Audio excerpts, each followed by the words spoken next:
Welcome to the Totally Awesome Fishing Show, bringing you this episode from Wood Point in Cork-McSherry, County Cork, Southern Ireland. One of our favourite, if not the favourite, place for all-round sea fishing. We're staying with Mark and Patricia Cannon. We come pretty well every year. I've been coming here for 40 years. In that time, I've learned a few fishing spots of my own, one of which is shore fishing, pier fishing, jetty fishing. I'll give you a few tips. Now then, when you're fishing off a jetty, there are some very, very big fish close to shore. They're called conger eels. For those who don't know, in different countries, the conger eel grows very big. It is immensely powerful. It is a 5 or 6 foot length of swimming muscle with huge jaws with incredible biting power. No teeth, little ridges, but emphasis on incredible biting power. The most important thing is strong tackle. Do not use light tackle, you will lose them. Minimum I would use, say 50-pound line really is ideal. 30 minimum, I really wouldn't go any lighter than that. So here we go. The end tackle is Billy Basic. Here's my fishing line coming from the rod top. This is 50-pound line. Onto that I have a boom, just a small short boom here. Slides up and down. On that I have a weaker length of mono of 20 pounds. So if I snag in the bottom, and sooner or later fishing off piers you will snag in the bottom, I'm using an old bolt. Ideal. If this bolt snags in the bottom, when I pull, this will snap. I get my hook rig back, and if I'm hooked to a fish and he takes me in a snag, I get the fish back as well. That's the theory. Now, having mentioned they have incredible biting power on their jaws, you will need 80 to 100 pound mono is what I use for biting trace. Some people use wire. I don't think you need to. A decent size, let's say a 6/0 hook there. So this is what's called a running ledger rig. Now I tend to use this where, if I can describe it, is clean ground off the pier, because that way the fish picks up your bait, the weight stays where it is, and he can pull away without feeling any resistance like this. So that is for pretty clear open water. But if you have snaggy water, and I've learned this from many years of shark fishing over in the Florida Keys, the same rig, okay, 5-6 feet of mono, whatever you want to make it, 100 pounds, same 6/0 hook, a swivel at the end. My weight this time, I slide anything, guys, a stone, nuts, bolts. You can use leads if you want to lose leads, lose leads. I use a nut here. I slide that over the line like this, just loose. I then tie on my real line. So when I bait up, this nut slides right down. Imagine the bait is there in my hand. It goes bang. It sinks down on the bottom. So there's minimal line laying about on the bottom of it snaggy. The line comes straight up like this to your rod top. Okay, the other one was laying down like this with a weight here and a long flowing trace in whatever tide is moving on the clear area. So this way it goes straight down on the bottom. Now, a lot of people go, why has he got the weight on the hook? Listen. These conger live in jungle-infested waters down there, bits of old trawl net, rubbish, everything, rope, that's what they love. So they're used to seeing bits and bobs of rubbish, but what they really do is, as they go along, they scoop up the bait and they get, I know it sounds bizarre, they take the nut as well. I've done this many times shark fishing and other species. They eat this, then when they move off, you have nothing bumping along the bottom to snag. If you can imagine it, they're just swimming free like this. So 2 rigs there, guys. A running ledger rig and a vertical fishing rig there with a nut on the bait. That's for snaggy areas. Only one thing to do, let's add water. So you've seen those rigs, we're down on the pier. One little tip is, on this particular pier, there's steps on the outside, there's also steps on the inside. So while you could be thinking, I'm going to fish by those steps on the inside, that dries out on the inside, and it's also used just really for small boat tendering. If you look on the left, that's where the stack of fish boxes are, and that's where the commercials unload, and that's where you want to be. On any pier, you want to be where the most commercial activity takes place. So down here the wind is absolutely howling westerly straight out this channel. So I'm not going to have this big camera, A, too high to get blown over, B, you won't hear much anyway. We're just going to give it a try. You've seen the rigs, let's put them into practice down on the pier.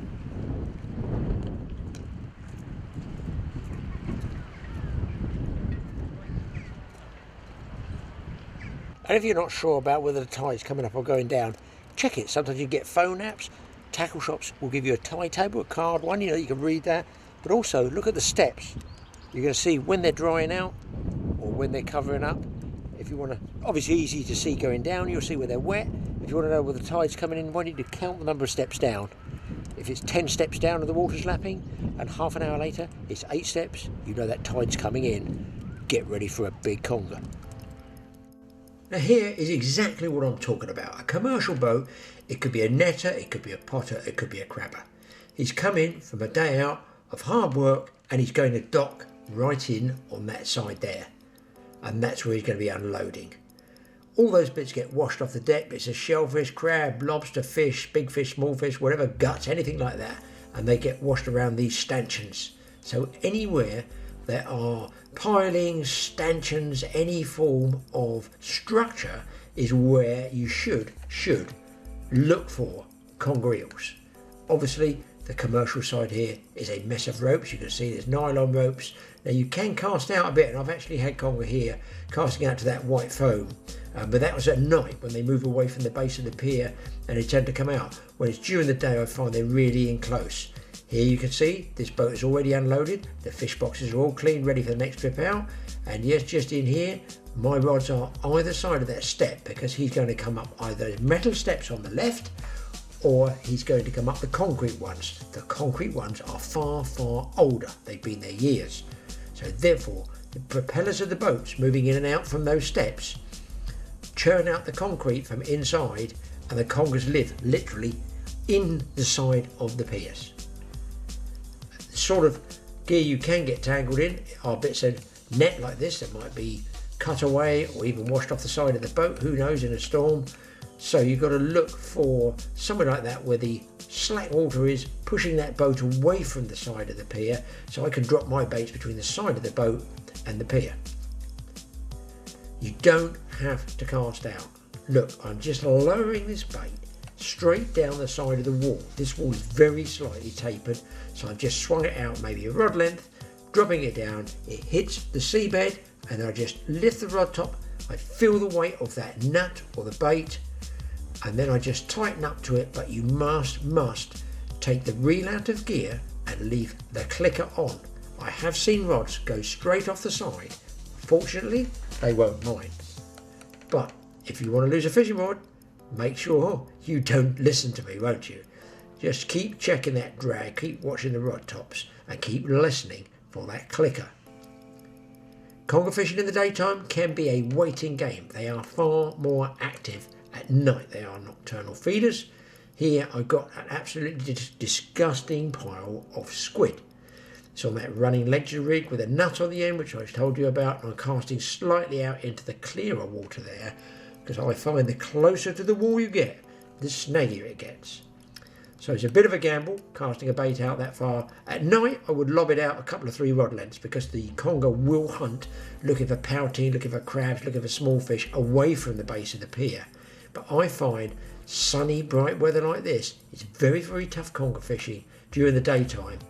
But I had no choice. I've been boat fishing and beach fishing. So there you go. Look, the lever drag is set right back to allow that fish to take line. And of course, you need to be watching the rod top as well.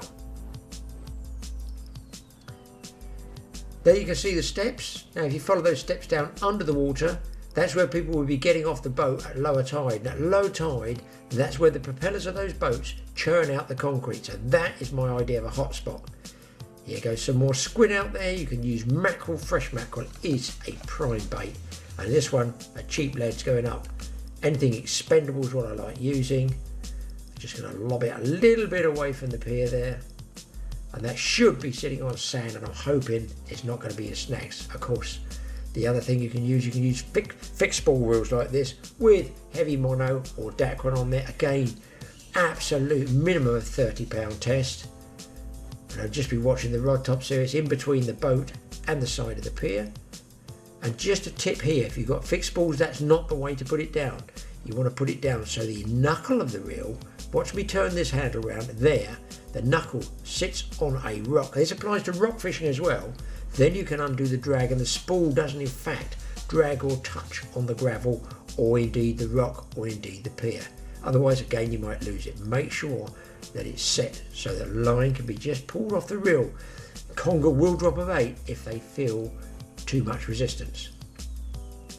Another problem you can get pier fishing is weed. Just look at this lot coming down. Now, who knows what it's caused by? It could be nitrate runoffs from the farmland around there, but it can be a pain because once that starts to flow, it gets on your line, and because I'm using such light weights, it lifts my bait off the bottom and drags it out of the way of the conger.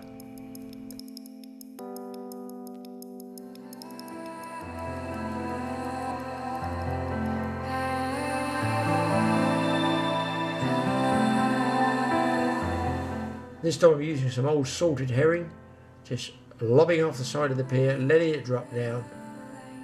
I think if I had a choice of which bait to use, it would be fresh mackerel first, the head and the guts being best. If you use soft meat, then you'll find, like I've got here, A, you can get weed on it, but B, it gets stripped by the crab. So you might want to reel in and check your hook about, I guess, about 15-20 minutes.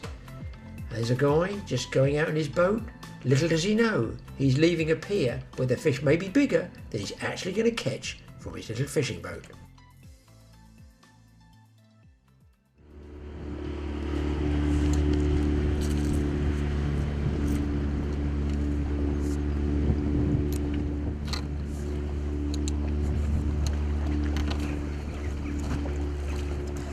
I'm going to flip this back, guys. It's blowing like you wouldn't believe. I hope the tripod's down.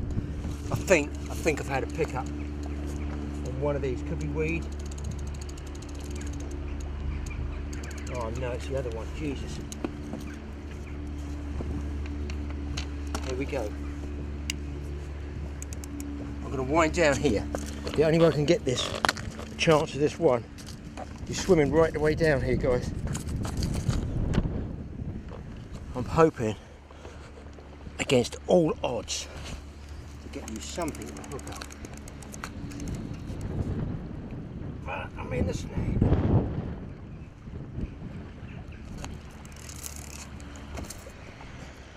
Fish on, boys. Fish on.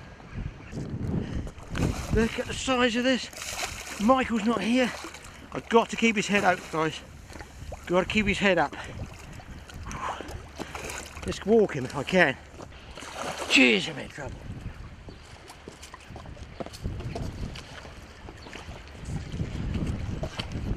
This guy's really dangerous.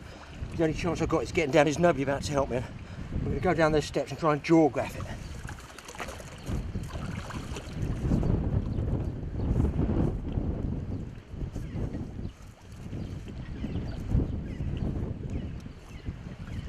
Non-swimmer disappears down steps.